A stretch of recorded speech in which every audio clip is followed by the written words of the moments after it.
तो दोस्तों आज हम शुरू करने जा रहे हैं अनिल मोहन जी का लिखित नॉवेल और देवराज चौहान सीरीज़ का नॉवेल जिन। तो चलिए दोस्तों शुरू करते हैं इसका पहला भाग।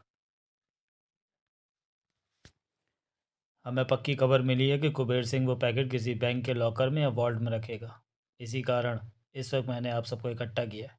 ये शब्द समय सफ़ेद कमीज़ वाले ने कहे। उस काफ़ी बड़े हॉल में 5 फीट चौड़ी और 40 फीट लंबी टेबल के गिर्द कुर्सियों पर इस वक्त 5 आदमी मौजूद थे। सफ़ेद कमीज़ वाला मदान था। अन्यों में नारंग, कपूर, राजन और राहुल थे। सबके चेहरे इस वक्त गंभीर नजर आ रहे थे। तुम्हें यह खबर किसने दी मनान? कपूर ने पूछा। हमारे उस आदमी ने जो कुबेर सिंह का साथी बना उसके साथियों में रह रहा है। मदान पुनः कह उठा। परसों ही कुबेर सिंह उनके बीच वापस लौटा है। मुझे बताया गया है कि वो घबराया हुआ है। वो इसलिए घबराया हुआ है कि गजाला जैसी खतरनाक अंतर्राष्ट्रीय मुजरिम का बेहद खास फार्मूला ले भागा है। गजाला उसे छोड़ेगी नहीं, कपूर बोला। मदान ने बारी बारी सबको देखकर कहा। खास बात तो सोचने वाली यह है कि कुबेर सिंह उस फार्मूले का सौदा किससे करेगा। सबकी निगाह मदान पर जा टिकी। यह सच में बहुत ही खास सवाल है, नारंग ने गंभीर स्वर में कहा। उसका सौदा हम भी कर सकते हैं, कपूर क्या उठा। नारंग मुस्कुराए। यही तो मैं कहना चाहता हूँ कि कुबेर सिंह वो फार्मूला बेचकर दौलत कमाना चाहता होगा। फार्मूले को किसी बैंक या वॉल्ट में रखने के बाद उसका ग्राहक तलाश करेगा। हमें उसका ग्राहक बन जाना चाहिए। ऐसा बढ़िया मौका फिर नहीं मिलेगा हमें। इससे पहले कि फार्मूला पाने के लिए गजाला मैदान में उतरे, हमें फार्मूला अपने कब्जे में कर लेना चाहिए। कुबेर सिंह हमसे सौदा करेगा? राजन बोला। क्यों नहीं करेगा? उसे भी तो फार्मूले को बेचने के लिए ग्राहक की ज़रूरत है। बल्कि वो तो चाहेगा कि जल्द से जल्द उसे दौलत मिले और वो ऐसी जगह जा छुपे जहाँ से गजाला उसे ढूंढ ना सके। वे चुप से एक दूसरे को देखने लगे। गजाला कुबेर सिंह को छोड़ेगी नहीं। हमें इस बात से मतलब नहीं कि गजाला और कुबेर सिंह के बीच क्या होता है, मदान ने गर्दन हिलाकर कहा। हम चाहते हैं कि वो फार्मूला हमारे हाथ लग जाए। हम चाहते हैं कि गजाला उस फार्मूले को ना पा सके। इसके लिए हमें तेज़ी से काम करना होगा। ज़रा सी देर बहुत कुछ बिगाड़ देगी। एकाएक कपूर कह उठा। देवराज चौहान का क्या करना है? मदान ने कपूर को देखा। सोच भरे ढंग में देखते ही रहा। 3 दिन पहले देवराज चौहान को हमारे आदमी ने देखा। हमें खबर दी। तुमने कहा कि देवराज चौहान पर नज़र रखी जाए। 3 आदमी और भेज दिए। जहाँ देवराज चौहान के बारे में खबर करने वाला उस पर नज़र रख रहा था। अब स्थिति यह है कि हमारे 9 आदमी बारी बारी चौबीसों घंटे देवराज चौहान जैसे डकैती मास्टर पर नज़र रख रहे हैं। परंतु इससे हमारा क्या मतलब हल होता है? इस तरह वक्त बर्बाद करने का क्या फ़ायदा? या तो देवराज चौहान को पकड़ लो या उसे जाने दो। तुम तो जानते हो मदान कि हमारे आदमियों का वक्त कितना कीमती है। मदान को तुम बेवकूफ़ समझते हो कपूर, कहते हुए मदान मुस्कुरा पड़ा। क्या कहना चाहते हो? कपूर की आंखें सिकुड़ी।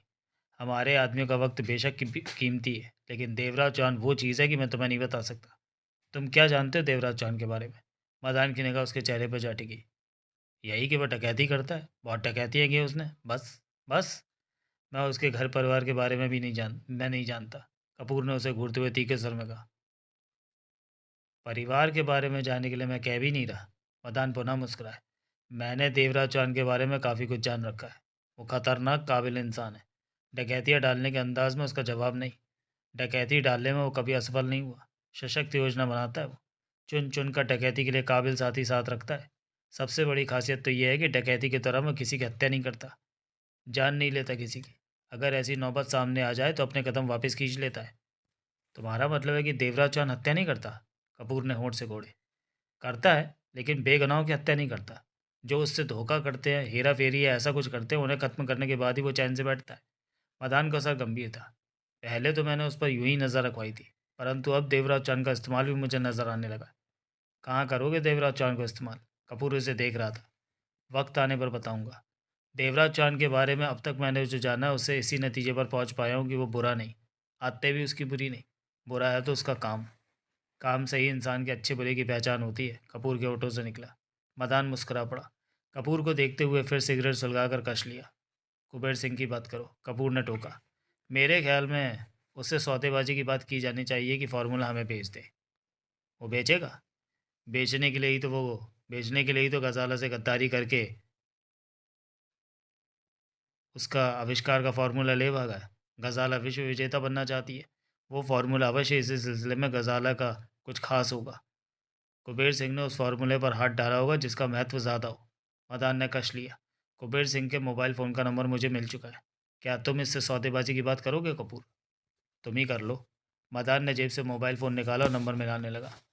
कितनी रकम की ऑफ़र दोगे तुम? कपूर बोला। हवा का रुख देख कर ही यह बात होगी। दूसरी तरफ बैल हुई, फिर मदान के कान में आवाज़ पड़ी, हेलो, कुबेर सिंह, कौन हो तुम?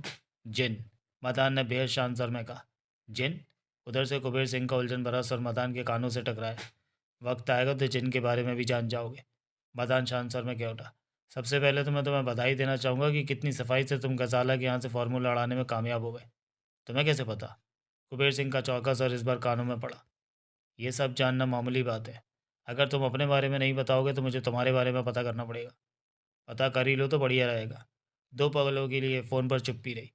क्या चाहते हो? कुबेर सिंह की आवाज़ कानों में पड़ी। फार्मूला खरीदना चाहता हूँ। खरीदना चाहते हो? जानते हो उसकी कीमत? नहीं जानता। तुम बता दो। ये पता है कि वो किस तरह के आविष्कार का फार्मूला है? ये भी नहीं पता। कहते हुए मदान के चेहरे पर मुस्कान उभरी। हैरानी की बात है कि आविष्कार के बारे में कुछ नहीं जानते और फार्मूला खरीदना चाहते। वो फार्मूला गजाले के आविष्कार का है तो यकीनन खास होगा। इस फार्मूले को उसके पास से तुम ले आए हो तो पक्का वो किसी खास आविष्कार का फार्मूला होगा जिसके बारे में तुम्हें यकीन होगा कि अच्छी कीमत मिलेगी। क्या लगाते हो उसकी कीमत? बात करो। कहीं ना कहीं तो सौदा पट ही जाएगा। मुझे नहीं बेचना फार्मूला। बेचोगे तो ज़रूर, अब नहीं तो कुछ दिन बाद। दूसरी तरफ से फ़ोन बंद कर दिया गया। मदान ने होंठ सिकोड़कर फ़ोन को देखा, फिर उसे टेबल पर रखा। उसने फ़ोन बंद कर दिया। इसका मतलब वो फार्मूला नहीं बेचना चाहता। बेचेगा, मदान ने दृढ़ स्वर में कहा। फार्मूला अपने पास रखकर उसे कोई फ़ायदा नहीं होगा। मदान ने कपूर को देखते हुए सोच भरे स्वर में कहा। मेरे ख्याल में वो सोच रहा है कि जल्दबाजी करके उसे कम पैसे मिलेंगे। आराम से वो फार्मूले का सौदा करके ज़्यादा पैसे पाना चाहता है। इसके लिए शायद वो फार्मूले को किसी लॉकर या वॉल्ट में सुरक्षित रखेगा और उसके बाद तसल्ली से उसे बेचने के लिए सौदेबाजी करेगा। मदान, कपूर दृढ़ स्वर में बोला, हमें वो फार्मूला हर हाल में हासिल करना है। चिंता मत करो, कर लेंगे। कैसे? उसे वो फार्मूला किसी लॉकर वगैरह में रख लेने दो। जैसे कि हमारे आदमी ने हमें खबर दी है कि ऐसी ही किसी जगह फार्मूला रखने का उसका इरादा बन रहा है। मदान ने मुस्कुरा कर कहा। उसके बाद हमारा शेर देवराज चौहान हमारे काम आएगा। कपूर चौंका। नारंग राजन राहुल की हालत भी जुदा नहीं रही। मतलब कि तुम देवराज चौहान को वहाँ डकैती करवाओगे जहाँ उसने फार्मूला रखा होगा? कपूर के ओठों से निकला। ठीक समझे। कपूर गंभीर और व्याकुल दिखा। क्या देवराज चौहान तैयार होगा हमारे काम के लिए? क्यों नहीं होगा, मैं तैयार करूँगा। हम सब मिलकर उसे तैयार करेंगे। मैं उसके बारे में काफ़ी कुछ जानता हूँ। उसी के आधार पर वो शानदार योजना बनाकर देवराज चौहान को अपने काम के लिए तैयार करेंगे। मदान ने शांत स्वर में कहा। मैं अभी से इस काम पर लग जाता हूँ। लेकिन आपकी बनाई योजना तो तभी हमारे काम की होगी जब कुबेर सिंह वो फार्मूला ऐसी किसी जगह रख देता है जहाँ देवराज चौहान डकैती कर सके। राहुल बोला। ठीक कहा तुमने। योजना बनाने के साथ साथ हमें इस खबर का भी इंतज़ार करना होगा कि कुबेर सिंह ने वो फार्मूला किसी लॉकर में या वॉल्ट में रख दिया है। मदान ने सिर हिलाया। अगर कुबेर सिंह ने ऐसा करने का इरादा बदल दिया तो? तब फार्मूला पाने में कठिनाई आ सकती है क्योंकि हम नहीं जानते कि कुबेर सिंह इस वक्त कहाँ पर मौजूद है। खबर देने वाले हमारे आदमी ने स्पष्ट कहा है कि वो नहीं जानता कि कुबेर सिंह कहाँ पर ठहरा हुआ है। उसके पास कुछ समय के लिए आया अवश्य था। कपूर उठा और गंभीर स्वर में क्या उठा। क्या ये बेहतर नहीं होगा कि देवराज चौहान से सीधी स्पष्ट बात करें कि वो हमारे लिए काम? देवराज चौहान ने आज तक किसी के लिए डकैती नहीं की। मदान ने टोका। यह काम वो अपने लिए करता है। मेरे ख्याल में उसे ऐसे कई लोग मिले होंगे जो अपने मतलब के लिए उससे डकैती कराना चाहते होंगे। कपूर मदान को देखता रहा। हम एक मजबूत और बढ़िया रास्ता तैयार करेंगे देवराज चौहान को अपने जाल में फंसाने के लिए। वो हमारे जाल में फंसेगा तब उसके सामने अपना पैसा भी रखेंगे। वो मजबूर होगा, फंसा पड़ा होगा। ऐसे में मिलते पैसे को देखकर वो हमारा काम कर देना ठीक समझेगा कि हमारे जाल से भी छुटकारा पा सके। ठीक है मदान, तुम योजना बनाओ और मुझे बताओ। कपूर ने कहा, पलट कर आगे बढ़ते हुए दरवाज़ा खोलकर बाहर निकल गया। मदान ने फ़ोन उठाया, नंबर मिलाकर बात की। हेलो। दूसरी तरफ से आवाज़ आई। मदान, कहिए। इस बार आवाज़ में सतर्कता का भाव आ गया था। देवराज चौहान की क्या पोजीशन है बलराज? वो हमारी नज़र में है। अपना घेरा और तंग कर दो। हमें देवराज चौहान की सख्त ज़रूरत है। हर पल वो नज़र में रहे तुम सबकी। ऐसा ही होगा। मदान ने फ़ोन बंद कर दिया। अगला दृश्य। दिन के 10 बज रहे थे। देवराज चौहान नहा धोकर तैयार हुआ और सिगरेट सुलगाकर कश लिया। चेहरे पर सोच के भाव स्पष्ट नजर आ रहे थे। कुछ पलों बाद सिगरेट उसने एस्ट्रे में डाली और फ़ोन का रिसीवर उठाकर नंबर मिलाने लगा। लाइन मिली। हेलो। जगमोहन का सर कानों में पड़ा। तैयारी कहाँ तक पहुंची? देवराज चौहान ने शांत स्वर में पूछा। लगभग पूरी हो गई है। जगमोहन की आवाज़ कानों में पड़ी। तुमने जो योजना मुझे बताई है वो सबको समझा दी है? वे काम करने को तैयार है? देवराज चौहान ने रिसीवर थामे सोचों में डूबे सिर हिलाया। उन्हें फुर्सत मत लेने देना। योजना पर ही बात करते रहो। कब कब क्या क्या करना है सब कुछ इस तरह समझा दो कि ठीक मौके पर कोई गलती ना करे। तुम कब आ रहे हो? मैं शाम तक ही आ पाऊँगा। बंगले से अभी निकल रहा हूँ, इसी डकैती के सिलसिले में 2-3 काम पूरे करने हैं, उसके बाद ही पहुँचूँगा। देवराज चौहान ने कहा, ये बहुत बड़ी डकैती है, सबके दिमाग में ये भी ठूस दो कि उनकी ज़रा सी गलती उन्हें करोड़ों से दूर कर देगी, जो डकैती के बाद उनके हिस्से में आने वाले हैं। इसलिए डकैती के जिस हिस्से में उन्हें परेशानी लगे, उस पर दोबारा बात कर लें। समझ गया, सब समझा दूंगा। मैं शाम को आऊँगा, देवराज चौहान ने कहा और रिसीवर रख दिया। अगला दृश्य। रतन चंद, बिजली का एक्सपर्ट कारीगर, 40-42 साल की उम्र, छोटे बाल, गालों पर 2-3 दिन की शेप बड़ी रहती थी, सामान्य कद, शरीर पर अक्सर एक ही पैंट कमीज नजर आती थी। उसे देखकर स्पष्ट लगता था कि तमाम जिंदगी वो पैसे पैसे का मोहताज रहा है। जिल्लत भरी जिंदगी में उसने सारी उम्र बिता दी। ठीक ठाक खाना शायद ही उसने कभी खाया हो। गाल ज़रा ज़रा भीतर धंसे हुए थे। रतन चंद की दुकान नहीं थी। वो मोटे कपड़े के बैग में अपने औजार भरकर इधर उधर दुकानों पर घूमकर बिजली का काम हासिल करता था। उसे सब जानते थे। 25-26 साल से इसी तरह के बिजली के औजारों को थैले में डाले घूमता था। रोटी पानी का जुगाड़ कर लेता था। कभी तंगी में वक्त निकलता था तो कभी काम ज़्यादा मिल जाने से 4 दिन बढ़िया निकल जाते थे। इस वक्त दोपहर का 1 बज रहा था। आज उसे कोई काम न मिला था। घर से ज़्यादा दूर नहीं था। दोपहर के 2 घंटे आराम करने की सोचकर घर पहुंचा। घर क्या, झोपड़पट्टी में 10 फीट चौड़ी 10 फीट लंबी झोपड़ी थी। 2 बच्चे थे, वे भी बेटे। एक 28 साल का था और कॉलेज के दूसरे साल में पढ़ रहा था। दूसरा 12वीं क्लास में पढ़ता था। रतनचंद नहीं चाहता था कि उसकी तरह उसके बेटे भी अपनी ज़िंदगी बर्बाद कर लें। उसकी इच्छा थी कि उसके बच्चे पढ़ लिख कर ढंग का इज्जत वाला काम करें। इसी कारण जैसे भी हो वो उन्हें पढ़ा लिखा कर अच्छी तरह पैरों पर खड़ा कर देना चाहता था। झोपड़ी में पाँव रखते ही उसकी पत्नी अनारों की निगाह उस पर पड़ी तो क्या उठी, घर क्यों आ गए? काम करके शाम को आते तो 2 पैसे भी साथ लाते। यूं ही दोपहर में आराम करने आ गया। रतनचंद कंधे से औजारों वाले छोटे से बैग को उतार कर नीचे रखता क्या उठा। मैं देख रही हूँ कि तुम आजकल आराम बहुत करने लगे हो। अनारों ने उसे घूरा। रतनचंद के चेहरे पर उखड़े भाव नजर आए। मैं आराम करता हूँ तो काम क्या तेरा बाप करता है? रतनचंद खा जाने वाले स्वर में कहकर टूटी सी कुर्सी पर बैठ गया। मर गया मेरा बाप, 10 साल हो गए, उसे बीच में क्यों लाते हो? फिर तू मुझे क्यों कोसती है? रतनचंद ने गुस्से से कहा। सारा खर्चा चलाता हूँ, दोनों बच्चों की पढ़ाई का कितना खर्चा है, जैसे भी हो लाता तो हूँ। खर्चे के अलावा और किया क्या है? अनारों ने शिकायती सर में कहा। 2 पैसे भी जमा नहीं किए कि दुख तकलीफ में काम आए। क्यों? रतनचंद ने अनारों को व्यंग भरी निगाहों से देखा। इतना क्या कम है कि खींच खाच के खर्चा चल जाता है? हम जैसे लोग पैसा जमा नहीं कर सकते। जब बिना काम के रहना पड़ता है तो पास रखा पैसा खर्च हो जाता है। ऐसे ही चलता रहा, यही बहुत है। अनारो कुछ नहीं बोली। मैं तेरे को भी काम करने को कह सकता था, करती तो थी पहले। 1000-1500 तो ले ही आती, लेकिन बच्चे बड़े हो रहे, इस वक्त उनका ध्यान रखना भी तो ज़रूरी है, नहीं तो बिगड़ जाएंगे। बच्चों की फीस देनी है, पता है, कल चाहिए। इंतज़ाम होने में 2-4 दिन लगेंगे। क्यों? आज काम के पैसे तो मिलेंगे।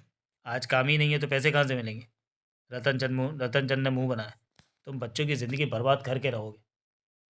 अनारों ने खा जाने वाली नज़रों से उसे घूरा। रतनचंद के चेहरे पर भी गुस्सा ठहरा। बहुत बकवास करती है तू। मैं बच्चों की ज़िंदगी बना रहा हूँ, बर्बाद नहीं कर रहा। इतनी महंगाई में कौन पढ़ा रहा है यहाँ अपने बच्चों को? ज़रा से बड़े हुए नहीं कि दुकान फैक्ट्री में लगा देते हैं, घर में 2 पैसे आएंगे। लेकिन मैंने अपने बच्चों को पढ़ाने की सोची, वे पढ़ रहे हैं। तूने कभी ABCD बोली? मुझे भी नहीं पता कि इंग्लिश क्या होती है, लेकिन अपना बड़ा बोलता है। कॉलेज में पढ़ता है तो क्यों नहीं बोलेगा? अब तो छोटा भी बोलने लगा है। वही तो मैं कहती हूँ कि बच्चे कितने लायक निकले। और तुम अपने को देखो। रतन जब गुस्से से उठ खड़ा हुआ। पागलों की तरह भौंकती है। घर आया था कि रोटी खाकर आराम कर लूंगा, लेकिन जहाँ तू बैठी हो वहाँ 2 पल का भी चैन नहीं मिल सकता। रतन चंद ने औजारों वाला कपड़े का थैला उठाया। तेरे से मैंने तभी तो शादी की कि मैं पढ़ा लिखा नहीं हूँ। पढ़ा लिखा होता तो बढ़िया लड़की से शादी करता। जुबान तो देख कैसे बड़बड़ कर रहा है। अनारो हाथ हिलाकर कह उठी। जवानी दोबारा चढ़ गई लगती है तेरे पर। बेटे जवान हो रहे और तेरे को डंडा बना देंगे अगर। भाड़ में जा, रतन ने कहा और बाहर निकल गया। नोट लेके आना शाम को, पैसे के बिना गाड़ी नहीं चलती, पीछे से अनारों ने कहा। रतन चंद ने झोपड़े के बाहर से चिल्लाकर कहा। तेरे बाप ने नोट छापने की मशीन दहेज में दी थी क्या, जो नोट लेता आऊँगा? मर गया वो, अपने बाप की बात कर, अनारों ने हाथ नचाकर कहा। कुएं में जाकर छलांग लगा दे, मेरा बाप तेरे बाप के साथ ऊपर नरक में बैठा है। तभी पड़ोसी प्यारेलाल की आवाज़ अनारों के कानों में पड़ी। आज फिर शुरू हो गया रतनचंद। चुप कर, रतनचंद ने भड़के सर में कहा और वहां से दूर होता चला गया। ये था अपना रतनचंद और उसके शानदार जीवन की एक झलक। अगला दृश्य। बंसीलाल, नल टूटा पानी की पाइप ठीक करने वाला बंसीलाल रतनचंद के इलाके का उसी की तरह का पुराना रहने वाला था। इसकी भी कोई दुकान नहीं थी। रतन चंद की तरह कपड़े के थैले में औजार डालकर झोपड़े से निकलता था और काम ढूंढ ढांड कर शाम तक नोट तैयार कर लेता था। शादी नहीं की थी, इसी वजह से शौकीनी की आदत पड़ गई थी। जो भी कमाया खा पी कर उजाड़ दिया। इसी तरह मौज मस्ती में अपना वक्त निकाल रहा था। रतनचंद का ही उम्र का था। रतनचंद का खास यार भी था। दोनों इसी इलाके में बचपन में लोगों के बागों से अमरूद तोड़ते थे, बेर तोड़ते थे, गिल्ली डंडा खेलते थे, कंचे खेलते थे, एक साथ खेलते थे।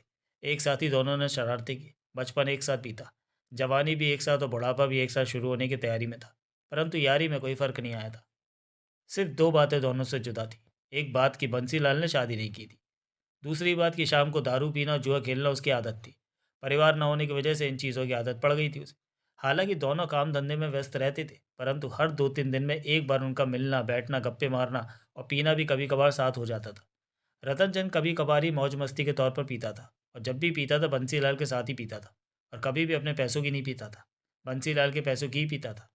एक बिजली वाला, दूसरा प्लम्बर। खूब थी दोस्ती दोनों में। 44 वर्षीय बंसीलाल इस वक्त बाजार के भीतर जाती गली के एक मकान में 2 दिन से पुरानी पाइप निकालकर नई पाइपें फिट करने में व्यस्त था। उसका काम खत्म होने जा रहा था, इसलिए जल्दी जल्दी हाथ चला रहा था। साथ ही पैसों का हिसाब लगा रहा था कि कितने बनते और कितने लेने हैं। मन ही मन तय कर रहा था कि यहाँ से निकलकर सबसे पहले अंग्रेजी की 200 रुपये वाली बढ़िया बोतल खरीदेगा और उसके बाद झोपड़ा पट्टी के पीछे लगने वाली जुआ मंडी में पहुंचेगा और दिल खोल कर ताश के पत्तों का खेल खेलेगा। उसे परवाह नहीं थी कि बेशक हार जाए, क्योंकि कल के लिए नया काम उसके पास तैयार था। वहाँ से भी काफ़ी पैसे बन जाने थे। 5 बजे तक बंसीलाल ने काम समाप्त किया और अपने औजारों को थैले में डालकर टूटी से हाथ मुंह धोने लगा। तभी भीतर से 50 बरस की औरत निकली। उसने पूरे हुए काम की तरफ नज़र मारी, फिर बंसीलाल को देख कर क्या उठी। काम हो गया?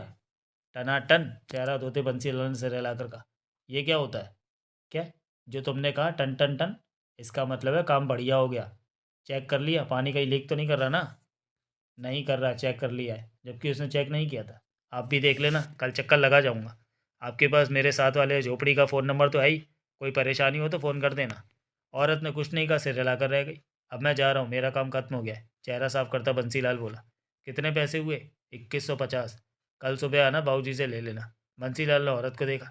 ऐसा गजब मत कीजिए, घर में खाने को कुछ भी नहीं है, आटा भी नहीं है।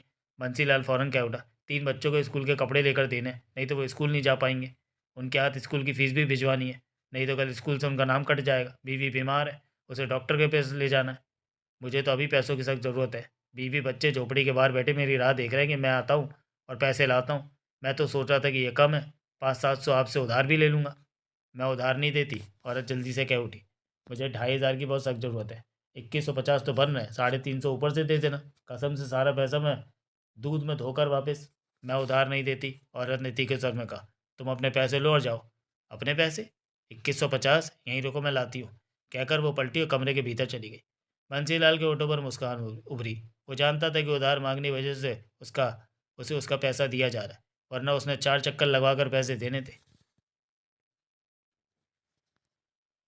5 मिनट पश्चात ही वो गर्मा गर्म करारे 2150 रुपये लेकर वहाँ से निकल चुका था। खुश था कि माल जेब में है। गली पार करके जब वो बाजार वाली सड़क पर पहुंचा तो ठिठका। सामने से रतनचंद आ रहा था, थका सा, उखड़ा सा, उजड़ा सा। रतने! बंसीलाल ने पुकारा। रतनचंद ने उसे देखा तो फौरन उसके पास आ पहुंचा। दोनों खुशी से मिले। क्या बात है, तू लटका लटका क्यों चल रहा है? बंसीलाल ने उसके कंधे पर हाथ मारा। दिन बेकार गया, आज कोई काम नहीं मिला। अपने धंधे में ये सब तो चलता ही है, कल मिल जाएगा। ये बात नहीं। रतनचंद औजारों का थैला कंधे से उतारकर पाँव के पास रखता क्या उठा। कल दोनों बच्चों की फीस देनी है, कुछ काम मिल जाता तो नोटों का इंतजाम हो जाता। यार के होते तू परवाह क्यों करता है? कितने चाहिए? बंसीलाल ने थैला नीचे रखा। है पास में, तभी तो पूछ रहा हूँ कितने चाहिए। 900 रुपये बनते हैं दोनों के। बंसीलाल ने जेब से नोट निकाले और 900 रुपये गिनकर उसे दिए। ये लो 900। 100 तेरा देना था, मतलब कि अब तू मेरे को 800 वापस देगा। रतनचंद ने मुस्कुराकर नोट ली और जेब में डालता बोला। आज तो माल पड़ा है, अभी काम खत्म हुआ है, पेमेंट लेकर आया हूँ। तब तो तू दो दो पैक पिलाएगा, मूड है? तू पिलाए तो मूड ही मूड है। रतनचंद मुस्कुराकर बोला। ठीक है, आज दोनों यार मज़े लेते हैं। वैसे मैं सोच रहा था कि पत्ते खेलूंगा। वो कल खेल लेना। चल। बंसीलाल औजारों का थैला उठाते हुए बोला। अंग्रेजी की बढ़िया बोतल लेते हैं, चल। रतनचंद ने भी थैला उठा लिया। भरे बाजार में दोनों औजारों से भरा थैला लेकर आगे बढ़ने लगे। तू सुखी है? एकाएक रतनचंद सिर हिलाकर क्या उठा। बंसीलाल ने चलते चलते उसे गहरी निगाहों से घूरा, फिर सामने देखता क्या उठा। तेरे सुख को क्या हो गया? अनारो तंग करती है, झगड़ती है। तूने शादी ना करके अच्छा ही किया। बंसीलाल हौले से हंसा। जब भी अनारो भाभी के साथ तेरी लड़ाई होती है तो ये बात कहता है, रतनचंद ने गहरी सांस ली। रतने, हर इंसान को दूसरा इंसान सुखी लगता है, लेकिन सच यह है कि कोई भी सुखी नहीं। तू शादी करके दुखी है और मैं शादी ना करके दुखी हूँ। अब बोल क्या कहता है? रतनचंद मुस्कुरा कर रह गया। कुछ ही देर में वो शराब की दुकान पर पहुंचे। ले मेरा थैला सामान, मैं बोतल लेकर आता हूँ।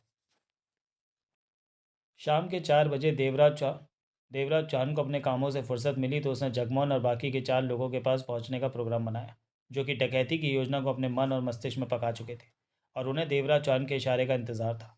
देवराज चौहान तय कर चुका था कि डकैती का दिन कल का ठीक रहेगा। देवराज चौहान चंद पल पहले ही उस 4 मंजिला व्यवसायिक केंद्र से बाहर निकला था और सामने नजर आ रही पार्किंग की तरफ बढ़ गया, जहाँ उसकी कार खड़ी थी। सूर्य पश्चिम की तरफ सरकना आरंभ हो चुका था।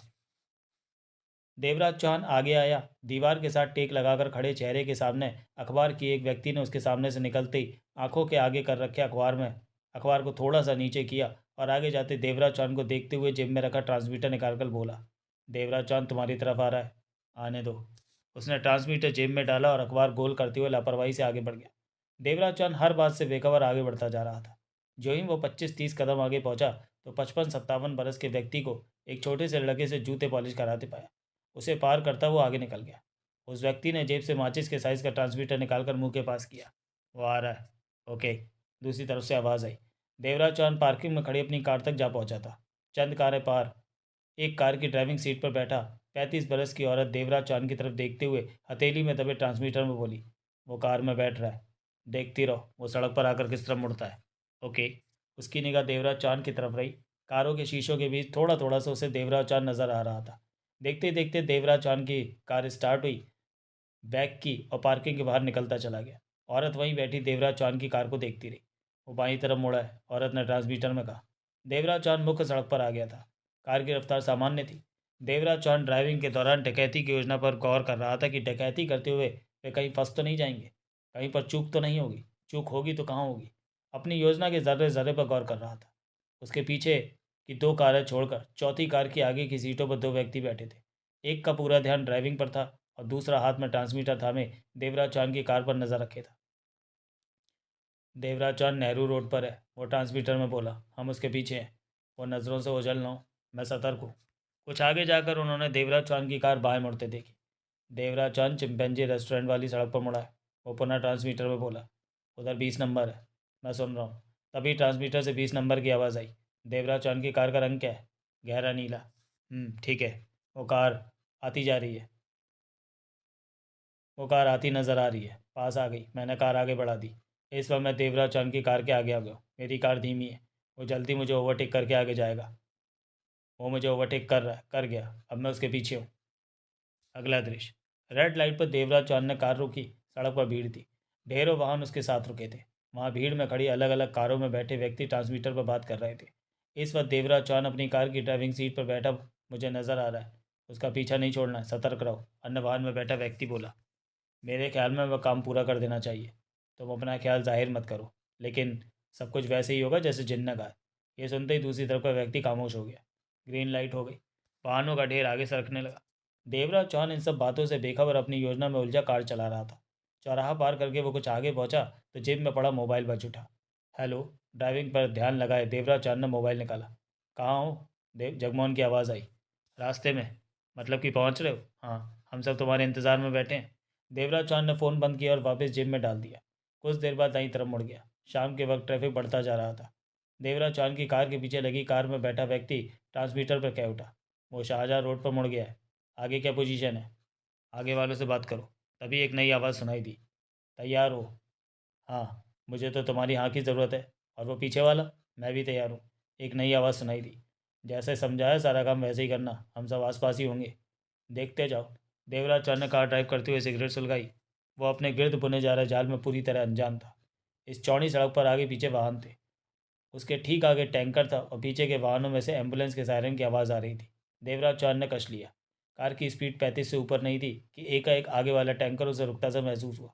वो सिर्फ 6 फीट आगे था और उसके अचानक रुकने की वजह से देवराज चौहान फौरन कार को संभाल ना सका। जब तक उसे टैंकर के रुकने का एहसास हुआ तब तक देवराज चौहान की कार बोनट तक टैंकर की ऊंची बॉडी के नीचे जा धंसी। ये तो अच्छा हुआ कि उसने ब्रेक लगा दिए थे, वरना कार कुछ आगे और सरकती तो विंडशील्ड टूट जानी थी। शीशे ने उसे चोट पहुंचा देनी थी। देवराज चौहान की कार रुकी ही थी कि तभी पीछे से एक कार जोरों से उसकी कार में आ ठुकी। भड़ाक! तेज आवाज़ आई। देवराज चौहान के शरीर को तीव्र झटका लगा। वो आगे को उछला, माथा स्टीयरिंग पर जा लगा। सिर में पीड़ा की तीव्र लहर दौड़ गई। क्षण भर के लिए आंखों के सामने अंधेरा उभरा। देवराज चौहान ने सिर को झटक कर खुद को संभालने की चेष्टा की। उसके कानों में इधर उधर रुकने वाले वाहनों की ब्रेकों, टायरों की आवाज़ें और लोगों का शोर पड़ रहा था।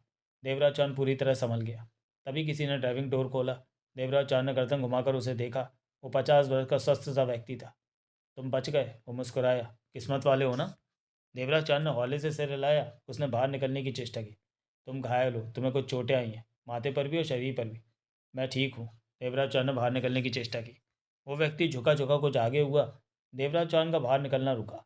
तुम घायल हो? नहीं, मैं। पीछे एम्बुलेंस है। उस व्यक्ति ने देवराज चौहान की आंखों में झांका। वो तुम्हारे लिए ही है। मेरे लिए? देवराज चौहान की आंखें सिकुड़ी। हाँ, जो घायल हो जाते हैं उन्हें एम्बुलेंस में ही ले जाया जाता है। वो व्यक्ति मुस्कुराया। देवराज चौहान के चेहरे पर उलझन उभरी। मैं ठीक हूँ, एकाएक देवराज चौहान बोला। पीछे हटो, मैं बाहर निकलना चाहता हूँ।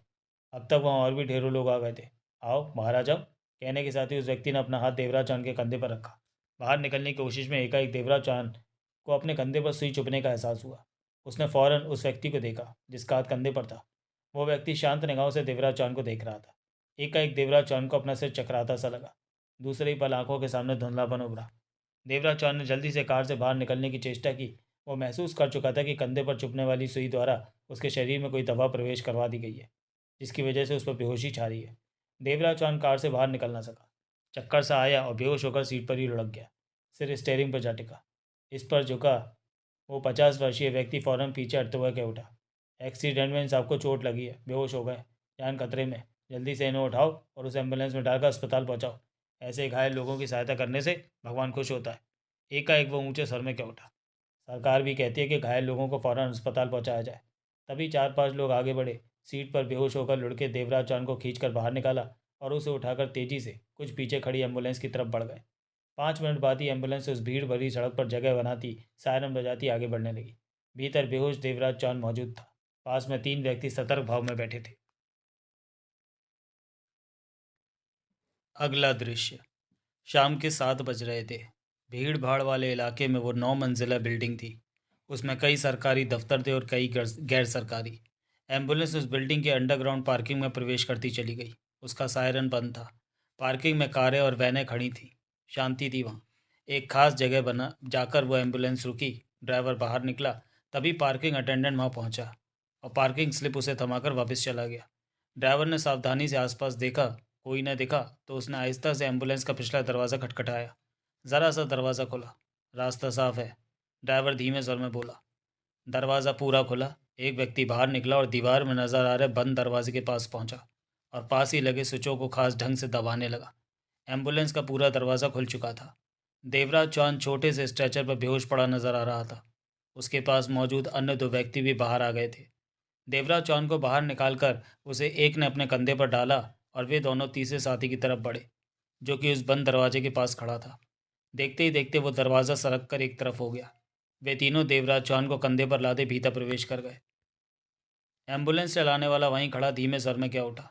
तुम लोग चलो, मैं सामने की तरफ से आता हूँ, वरना मेरे गायब हो जाने से पार्किंग अटेंडेंट शक करेगा। उसी पल देखते ही देखते लिफ्ट का दरवाज़ा बंद हो गया। वो ऊपर सरकने लगी। तभी एक व्यक्ति के जेब में पड़े ट्रांसमीटर से आवाज़ आई। मैं देख रहा हूँ कि तुम तीनों लिफ्ट में हो। इसी पर वे तीनों सतर्क नजर आने लगे। उसने ट्रांसमीटर बाहर निकालकर हाथ में लिया, बोला, यस सर, देवराज चौहान भी हमारे पास है। ये भी देख रहा हूँ। सब सब ठीक रहा सर। हम वैसे ही कामयाब रहे जैसे कि सोचा था। मुझे खुशी है कि हम पूरी तरह सफल रहे। 16 नंबर में पहुँचो देवराज चौहान को लेकर। जी। आवाज़ आनी बंद हो गई। उसने ट्रांसमीटर जेब में डाला। वे तीनों चुप थे। आपस में बात करने की जरा भी चेष्टा न की थी। फिर वो लिफ्ट रुकी। दरवाज़ा खोला। देवराज चौहान को कंधे पर लादे हुए बाहर निकले। सामने चमकता हुआ साफ सुथरा गलियारा था। वे उस पर आगे बढ़ गए। उनके जूतों की मध्यम से आवाज़ सुनाई दे रही थी। रास्ते में आते जाते कई लोग दिखे। उन्होंने उन्हें देखा, परंतु किसी ने उनकी तरफ खास ध्यान नहीं दिया। बीच में वे एक मोड़ मुड़े। कुछ देर बाद एक बंद दरवाजे के सामने ठिठके। ट्रांसमीटर निकालकर बात की। दरवाज़ा खोलो। क्यों? देवराज चौहान को लाए हैं। तुम्हें खबर मिल गई होगी कि हम आ रहे होंगे। रुको। उसके बाद मिनट भर चुप्पी रही। फिर दरवाज़ा खुल गया। वे तीनों बेहोश देवराज चौहान के साथ भीतर प्रवेश कर गए। ये एक बहुत बड़ा हॉल नुमा कमरा था। वहाँ 5 फीट चौड़ी और 40 फीट लंबी टेबल के गिर्द इस वक्त 14 आदमी बैठे हुए थे। शायद मीटिंग चल रही थी। किसी मुद्दे पर गंभीर वार्ता चल रही थी। लेकिन उन तीनों के भीतर प्रवेश करते ही वहाँ खामोशी छा गई। तभी एक ने टेबल थपथपा कर कहा, इसे यहाँ लिटा दो। जिसने देवराज चांद को कंधे पर लाद रखा था वो आगे बढ़ा और उस 5 फीट चौड़ी टेबल पर देवराज चांद को लिटाकर वो पुनः वापस पीछे हट गया। वहाँ मौजूद सबकी निगाह बेहोश देवराज चांद पर जा टिकी। एक ने ट्रांसमीटर निकाला और मुंह के पास ले जाकर बोला, स्ट्रेचर ले जाओ। चंद पल भी न बीते कि दो व्यक्ति स्ट्रेचर ढकेलते वहां आ गए। ले जाओ। उन्होंने देवराज चांद को स्ट्रेचर पर लादा और स्ट्रेचर ढकेलते वहां से चले गए। उस व्यक्ति ने पुनः ट्रांसमीटर पर कहा, डॉक्टर। हाँ, वो स्ट्रेचर पर तुम्हारे पास लाया जा रहा है। मैं तैयार हूँ। सबसे पहली बात तो ये याद रखो कि उसे 4 दिन तक होश नहीं आना चाहिए। मुझे याद है। उसके बाद जैसा समझाए वही करना शुरू कर दो। सामान तुम्हारे पास पहुंच गया होगा। हाँ, गुड। कहकर उसने ट्रांसमीटर को जेब में रखा। यह काम बढ़िया ढंग से पूरा हो गया, एक ने कहा। अभी बहुत काम बाकी है, वही ट्रांसमीटर वाला बोला। अभी तो समझो शुरुआत भी नहीं हुई। अगला दृश्य। 8 बज गए। 3 साढ़े 3 घंटे से वे देवराज चांद के वहाँ पहुँचने का इंतजार कर रहे थे, परंतु वो अभी तक वहाँ नहीं पहुँचा था। जगमोहन ने मोबाइल फ़ोन पर देवराज चांद से संपर्क बनाने की चेष्टा की, परंतु संपर्क नहीं बन पाया था। जगमोहन समझ नहीं पा रहा था कि देवराज चांद अभी तक पहुँचा क्यों नहीं और संपर्क क्यों नहीं बन पा रहा, जबकि शाम को देवराज चांद से बात हुई थी और उसने कहा था कि वो आ रहा है। जगमोहन ने परेशानी भरी निगाहों से उन तीनों को देखा। वे तीनों होने वाली डकैती में उसके और देवराज चांद के साथी थे। एक सप्ताह से वे लोग इकट्ठे थे। डकैती की योजना पर ही बातचीत चल रही थी। देवराज चौहान उन्हें योजना समझा चुका था। सारी तैयारी पूरी हो चुकी थी। डकैती करने का वक्त करीब आ गया था। देवराज चौहान ने वहां पहुंचकर उन्हें यही बताना था कि कब डकैती डाली जाएगी। देवराज चौहान का इंतजार वे बेसब्री से कर रहे थे, परंतु वो नहीं पहुंचा था। ये तीनों थे, गुलशन, प्रीतम, केवड़ा। 50 साला गुलशन बहुत घिसा हुआ कमीना बंदा था। अपराध की दुनिया में हर तरह का काम कर चुका था।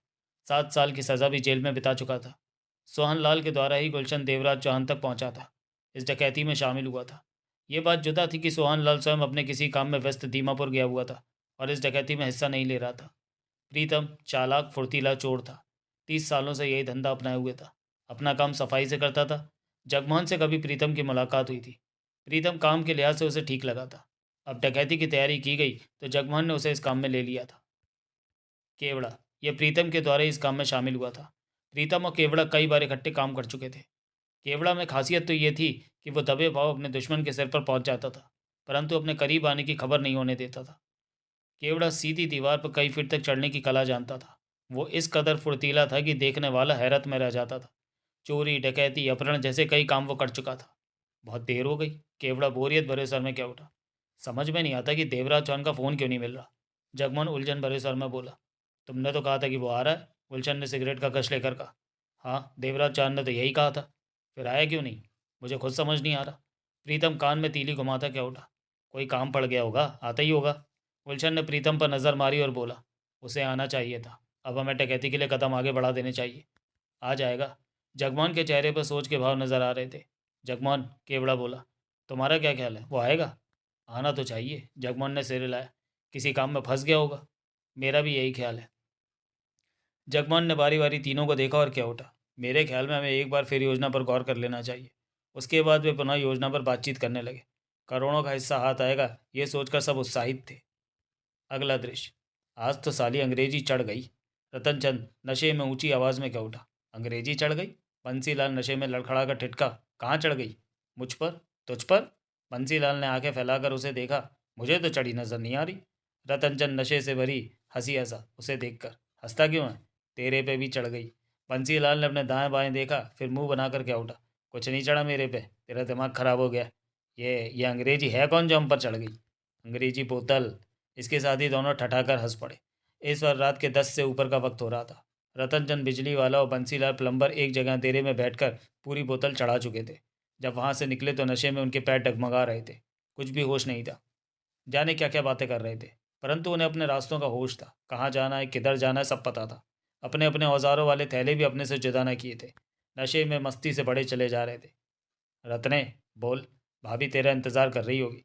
तूने मेरे 2 पैक का नशा खराब कर दिया। वो कैसे? मुझे घर की याद दिलाकर। तेरी बीवी ने मेरा गला पकड़ लेना कि मैंने तेरे को पिलाई और तू घर नहीं गया।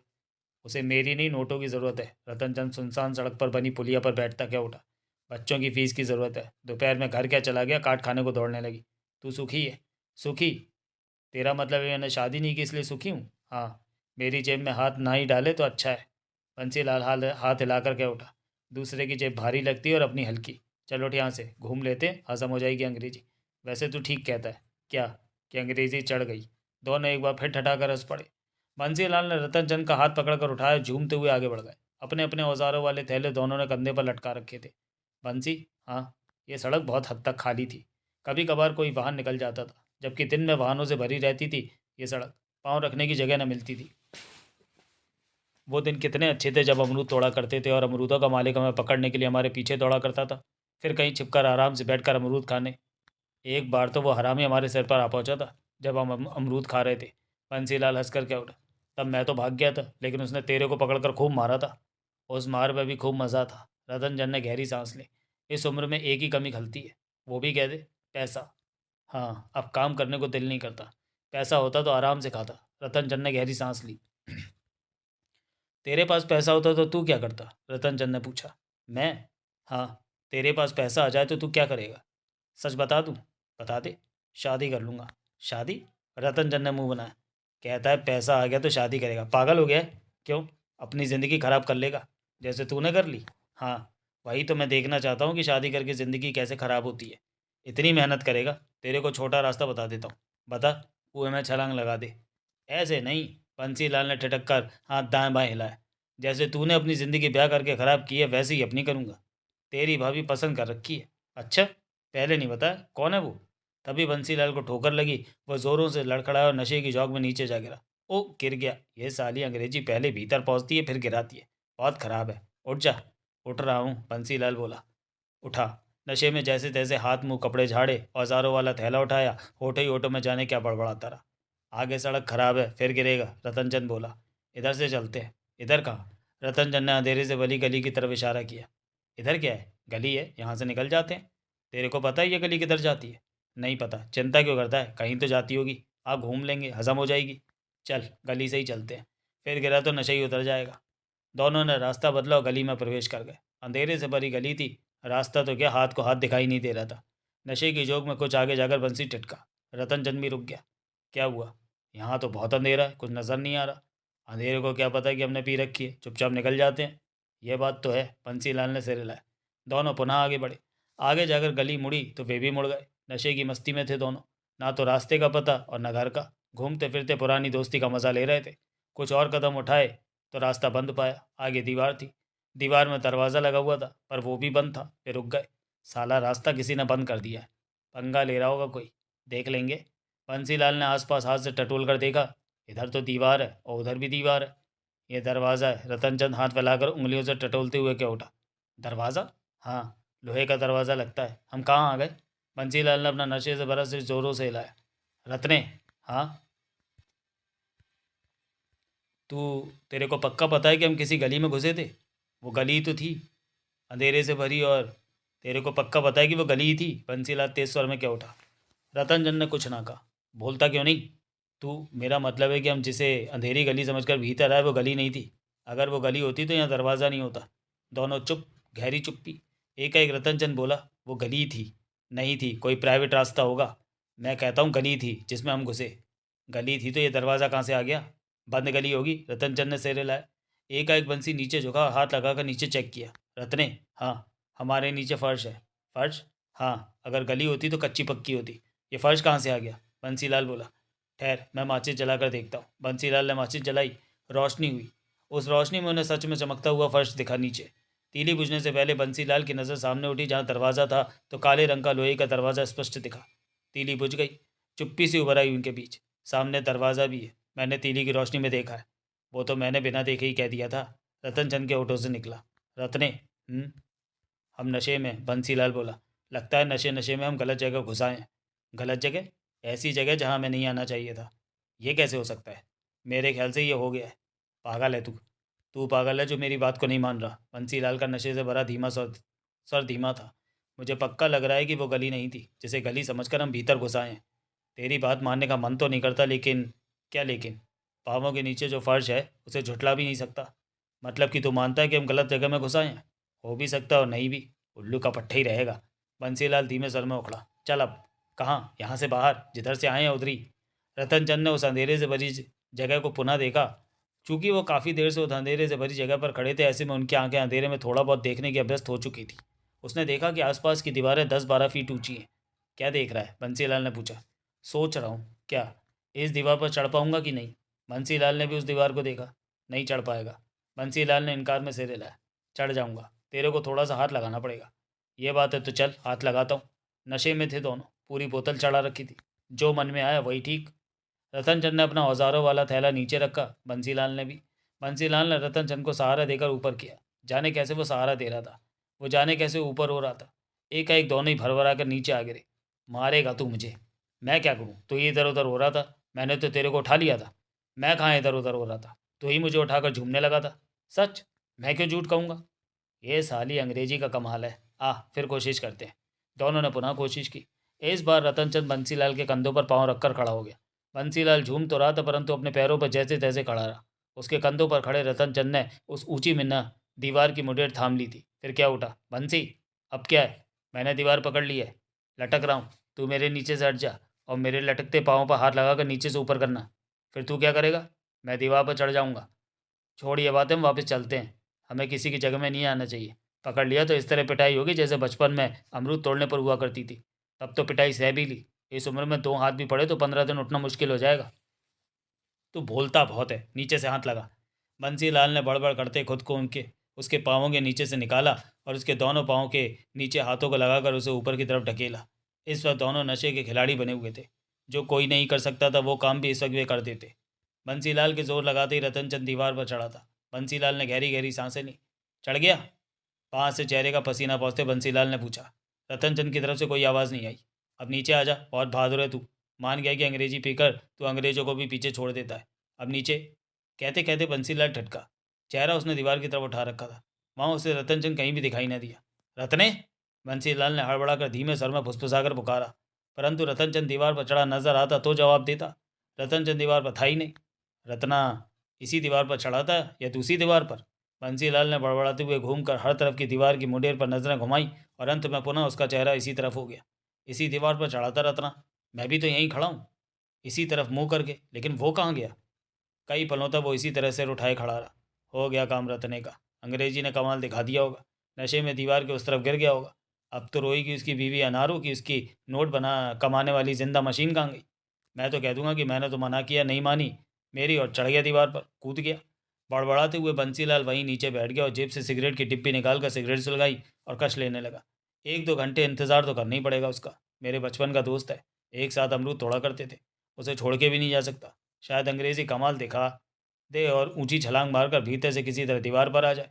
इसी तरह बैठा बंशी कश लेता रहा, यूं ही बड़बड़ाता रहा। सिगरेट खत्म हो गई तो दीवार से टेक लगाए ऊँगने लगा। बंसी! बंसी की आंखें खुली, तुरंत गर्दन दीवार के ऊपर गई। आ गया वापस? परंतु दीवार पर कोई न था। बंसी! इधर! बंसी की गर्दन आवाज़ की तरफ घूमी जिधर दरवाज़ा था। उधर से आवाज़ आई थी। अगले ही पल बंसी हड़बड़ा कर खड़ा हो गया। दरवाज़ा खुला हुआ था और उसके बीचों बीच रतनचंद खड़ा था। तू? तेरा रतन, भीतर आ। वो तो मैं रतनू को देख रहा हूँ, लेकिन तूने भीतर से दरवाज़ा खोल दिया। बंसीलाल उसके करीब जा पहुंचा। तू तो सच में बहुत बहादुर है। इतनी ऊंची दीवार से छलांग लगा दी? छलांग नहीं लगाई। रतनचंद ने गहरी सांस ली। नशे के झोंके में दूसरी तरफ गिर गया था। चोट लगी होगी? नहीं पता। नहीं पता नहीं क्या हुआ। जब नीचे गिरा तो पाँव ही नीचे लगे। बच गया। अब इधर आ। साला कह तो ऐसे रहा जैसे तेरे बाप का मकान हो। कहते हुए बंसीलाल पलटा और नीचे पड़ा औजारों वाला अपना थैला कंधे पर लादा और रतनचंद का थैला उठाकर उसके पास पहुंचा। ले संभाल। रतनचंद ने थैला लेकर अपने कंधे पर लटका लिया। बंसीलाल ने दरवाजे से भीतर प्रवेश किया। कोई पकड़ लेगा? बंसीलाल धीमे स्वर में बोला। डरता क्यों है? कह देंगे कि नशे में रास्ता भूल कर यहाँ आ गए। लेकिन यहाँ करेंगे क्या? घूमेंगे, आराम करेंगे, फिर वापस चले जाएंगे। तू मुझे मुसीबत में फंसा कर रहेगा। बंसीलाल ने कहा और दरवाजे से भीतर आ गया। रतनचंद ने देर नहीं की, तुरंत दरवाज़ा बंद कर दिया। दरवाज़ा बंद होने की खास आवाज़ न उभरी। दोनों की निगाह हर तरफ घूमने लगी। अगला दृश्य। वो 4 मंजिला इमारत थी। 500 गज के घेरे में बनी हुई थी। उसके चारों तरफ जगह खाली थी। ग्राउंड फ्लोर पर रोशनी नहीं थी, परंतु दूसरी और चौथी मंजिल पर कहीं कहीं रोशनी हो रही थी। ये क्या जगह है रतने? मुझे क्या पता, तेरे साथ ही तो यहाँ आया हूँ। हाँ, ये बात तो है। आ ज़रा उधर चलकर देखते हैं। कोई मिला तो उससे पूछ लेंगे कि टूटी वगैरह ख़राब हो या कहीं पानी लीक कर रहा हो। शायद नोटों की कमाई हो जाए। मैं तेरे लिए भी पूछ लूँगा कि बिजली का कोई काम हो तुझसे करा लें। वो तो ठीक है, लेकिन नशा टूट रहा है। रतन चंद ने गहरी सांस ली। अंग्रेजी उतर रही है? हाँ, मेरे पास अद्धा पड़ा है अंग्रेजी का। अद्धा? कल का कोटा लिया था, औजारों वाले बैग में रख लिया। पिएगा? पिला दे। आधा आधा, ज़्यादा नहीं पिएगा तू। वादा, अद्धा निकाल। बंसीलाल ने औजारों वाले बैग से अद्धा निकाला। दोनों ने आधा आधा पीकर खाली कर दिया। अंग्रेजी फिर चढ़ गई। दोनों का हौसला सवा गज भर लंबा हो गया, या यूं कह लें कि दोनों चूहे शेर बन गए। उधर चलते हैं, वो देख नीचे बाहर की दीवार पर बल्ब जल रहा है, कोई दरवाज़ा भी खुला है। दोनों शेर बने उधर चल पड़े। घास से भरा वो पूरा लॉन पार किया और वहाँ पहुँचे। वहाँ एक कुर्सी पड़ी थी। दरवाज़ा थोड़ा सा खुला था। बंसीलाल ने थोड़ा दरवाज़ा खोलकर गर्दन आगे की तो सामने सीढ़ियाँ दिखी। सीढ़ियाँ? बंसीलाल ने रतन चंद को देख कर कहा। चढ़ें? सोच ले। चढ़ जा, कोई गर्दन पकड़ेगा तो कह देंगे कि पीपा रखी है, रास्ता भूल कर यहाँ आ गए। ठीक है, आजा।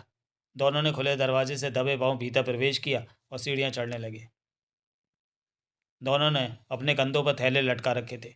उनके चेहरे नशे से लाल हो रहे थे। अपनी तरफ से वो पूरा ध्यान रख रहे थे कि शोर ना हो, कदमों की आट ना हो। सीढ़ियाँ चढ़कर वे पहली मंजिल पर पहुंच के छिटक गए। दाएं बाएं गलियारे जा रहे थे। साफ और चमकता शीशे जैसा फर्श दिख रहा था। दो पल तो वे ठिठके इधर उधर देखते रहे। रतने? हाँ, किसी अमीर आदमी का घर लगता है। वो तो नज़र आ ही रहा है कि अमीर आदमी का घर है। रतन चंद ने मुंह बनाया। लेकिन कोई नज़र क्यों नहीं आ रहा? नौकर सोने चले गए होंगे, मालिक लोग अपने अपने कमरों में होंगे। इधर आ। दोनों उस तरफ बढ़े जिसे गैलरी लंबी थी। कुछ आगे जाने पर बातचीत का स्वर उनके कानों में पड़ा। वे ठिठके। आवाज़ें आ रही हैं। टीवी पर फिल्म चले तो ऐसी आवाज़ आती है। म्यूज़िक तो सुनाई नहीं दे रहा। ये फिल्म नहीं चल रही। उस दरवाजे से आवाज़ आ रही है। रतन चंद कहकर उधर बढ़ा। बंसीलाल पीछे था। लकड़ी के मजबूत दरवाजे के बीच 2 इंच चौड़ा 2 इंच लंबा शीशा लगा था। रतन चंद ने उस शीशे पर आंख लगा दी तो भीतर का नज़ारा नजर आने लगा। क्या देख रहा है? बंसीलाल ने फुसफुसाकर उसके कूल्हे पर हाथ मारा। मुझे बता। रतन चंद भीतर देखता रहा। बता? रतन चंद पीछे हुआ और हाथ हिलाकर बोला, तू भी देख ले। बंसीलाल फौरन आगे हुआ, शीशे पर आंख लगा दी। भीतर 5 वर्दीधारी गार्ड मौजूद थे। टेबल पर 2 विस्की की खुली बोतलें रखी थी और गिलासों में भर भर कर पी रहे थे। साथ में ऊंची ऊंची बातें कर रहे थे। बंसी पीछे हटा और रतन चंद को देखकर बोला, अंग्रेजी पी रहे हैं? ये सब एक ही जगह पीने को इकट्ठे हुए हैं, तभी तो रास्ते में हमें कोई नहीं मिला। इनके पास बंदूकें भी हैं। हाँ, खतरनाक लगते हैं सब। 2 पलों के लिए वे एक दूसरे को देखने लगे। रतने, बोल। ये घर नहीं है। घर होता तो ये पहरेदार इस तरह अंग्रेजी न पीते। मालिक के आ जाने का डर रहता। घर नहीं है तो क्या है, मुझे क्या पता। वो बाहर आ जाएंगे। रतन चंद क्या उठा। सालों ने हमारी तरह अंग्रेजी पी रखी है, देखते ही गोली मार देंगे। तेरे को पता ही है कि अंग्रेजी चढ़ाने के बाद बहादुरी आ जाती है। कहता तो तू ठीक है, उधर चलते हैं। दोनों नशे में डूबे आगे बढ़ गए। जल्दी कर, वे साले बाहर आ जाएंगे, उनकी बोतलें खत्म हो रही हैं। अभी बोतलों में थोड़ी थोड़ी पड़ी है, 10-20 मिनट बाद बाहर निकलेंगे। रास्ते में बंद दरवाजे आए, परंतु वे बंद दरवाज़ों को पार करते चले गए। एकाएक बंसीलाल एक दरवाजे के पास ठिठका और दरवाज़ा खोलने की कोशिश में बोला, कहाँ तक भागोगे? वो पहरेदार वाला कमरा दूर है, हम इस कमरे में आराम करते हैं। देख ले भीतर कोई ना हो। बंसी ने खुले दरवाजे से भीतर जागा, फिर पूरा दरवाज़ा खोलकर बोला, कोई नहीं है, आजा। दोनों भीतर प्रवेश कर गए। दरवाज़ा बंद कर लिया। कमरे में कम रोशनी का बल्ब जल रहा था। मध्यम सी रोशनी में वहाँ का सारा नज़ारा स्पष्ट नजर आया। सामान्य साइज से बड़ा कमरा था वो। आधे से ज़्यादा जगह पर सोफ़ा चेयर रखकर ड्राइंग रूम जैसी बैठक बना रखी थी और बाकी की जगह में डबल बेड लगा रखा था। सजा हुआ कमरा था। बंसी, रतन चंद बोला, यहाँ तो हम बहुत बढ़िया आराम कर सकते हैं। आराम? बिस्तर बिछाए नींद मार लेते हैं। ऐसी शानदार जगह पर कभी नींद नहीं मारी। तेरा दिमाग खराब हो रहा है। हम यूं ही यहाँ घुसाए हैं, किसी ने पकड़ लिया तो बहुत मारेगा। तू डरता बहुत है। तू तो बहुत बहादुर है जैसे। रतन चंद आगे बढ़कर बेड पर जा बैठा। औजारों वाला थैला अभी भी कंधे पर ही था। बंसी थके ढंग से सोफा चेयर पर जा बैठा। आज तो अंग्रेजी ने नचा दिया हमें। रतन चंद मुस्कुरा कर क्या उठा। मुझे तो बहुत मज़ा आ रहा। तभी बाहर कदमों की आटे गूंजी। दोनों की नज़रें मिली। साले, कोई इधर ही आ रहा है, रतन चंद ने घबरा कर कहा और फुर्ती से बेड पर लुढ़क कर इस तरफ आया जहाँ दीवार थी। दीवार और बेड में जगह खाली थी। वो उस जगह के बीच जा लेटा, छिप गया। बंसी ने भी उठने में देर न लगाई, परंतु छिपने की कोई जगह न मिली से। आखिरकार वो जल्दी से वहीं पहुंचा जहाँ रतन चंद छिपा था। वहाँ जगह थी। बंसीलाल भी वहीं दुबक गया। तू यहाँ क्यों आया? मुझे फंसवाएगा? फंसेंगे तो दोनों ही फंसेंगे। तभी दरवाजे पर स्पष्ट आहटें सुनाई दी। कोई आया है। चुप कर और सिर नीचे कर ले। तभी दरवाज़ा खुला और 2 व्यक्तियों के बातें करने और भीतर आने का एहसास हुआ। वे दुबके से नीचे बैठे रहे। दिल धाड़ धाड़ बज रहे थे। अगला दृश्य।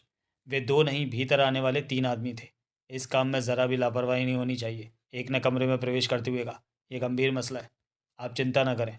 55 बरस के उस व्यक्ति ने विश्वास भरे स्वर में कहा, हमारा काम कभी भी लापरवाही से भरा नहीं होता। अगर हम लापरवाह रहे तो काम धंधा संभाल ही नहीं सकते।